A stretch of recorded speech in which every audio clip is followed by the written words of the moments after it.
This is a little routine called the Impossible Monty. It's a 3 card Monty routine that uses 5 cards. Sort of illogical, but I'm just going to take 2 cards and place them aside. And we're going to start with just 3 cards, 2 10s and a jack. In a 3 card Monty, what normally happens is that the player picks a card, the dealer shuffles the card, and then if the player finds this card, he wins the bet, and if not, he loses the bet.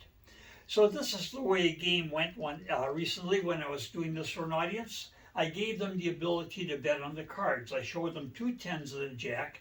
I then pushed the 10s together, I turned the jack over, and I said, who would like to bet on where the jack's at? Now I was quite sure that they were going to bet on the top card. But you see, nobody would bet. So I said, I take all bets. It doesn't matter who would like to bet. Nobody wanted to bet. I said, well, you see, you should have bet because the bottom card is the 10. Now you have a 50-50 chance of winning on the next 2 cards. Who would like to bet on where the jack is? No one wanted to bet. I said, I take all bets. No one. And so I said, well, you should have bet because you see the 10s are right here. And one of the gentlemen jumped up and said, I want to bet $1 the jack's on top. I said, but I've already shown you the 2 10s. He said, I thought you'd take all bets.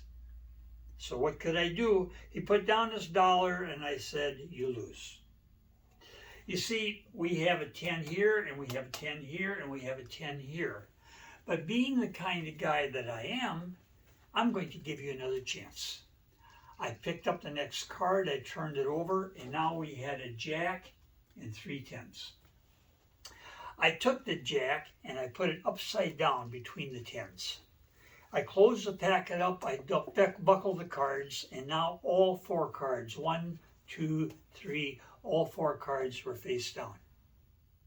I said, who would like to bet on where the jack's at? And the little lady in front said, well, that's not fair. You've got 3 10s and only 1 jack. I said, right, that's right. But if you bet $1 and you don't find a jack, you lose $1. But if you bet $1 and you find the jack, I'm going to give you $5. Now, I was sure that everyone would jump up at the chance of betting on these cards.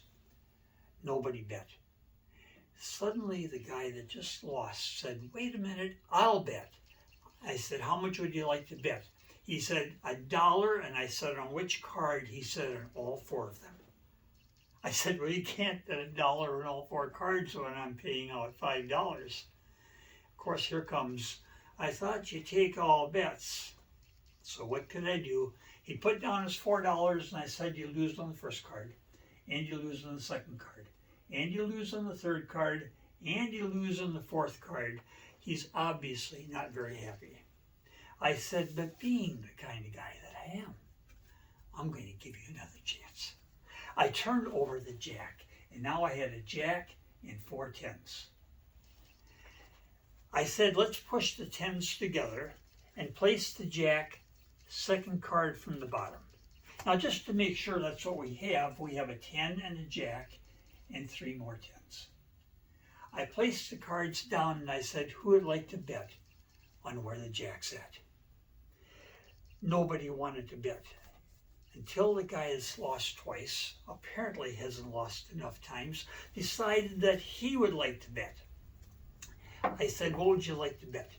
He said, $5 that you don't have a jack. And I said, well, that's not really the game. No, he said, you take all bets, $5. I said, okay. He said, and I also want to bet another $5 that you got 5 10s. I'm about to object, but I know I'm going to be overruled on this, so I simply said, okay. $5 that we don't have a jack, $5 that we have 5 10s. I showed him the cards. The first 10, he's pretty happy, but now when I show him the second card, he's unhappy because now he's lost his bet that there's no jack. He's also lost his bet that there are 5 10s. I said, you see, sir, you made a mistake. You shouldn't have bet that there was no jack. You shouldn't have bet that there were 5 10s. You should have bet that I was holding a royal flush.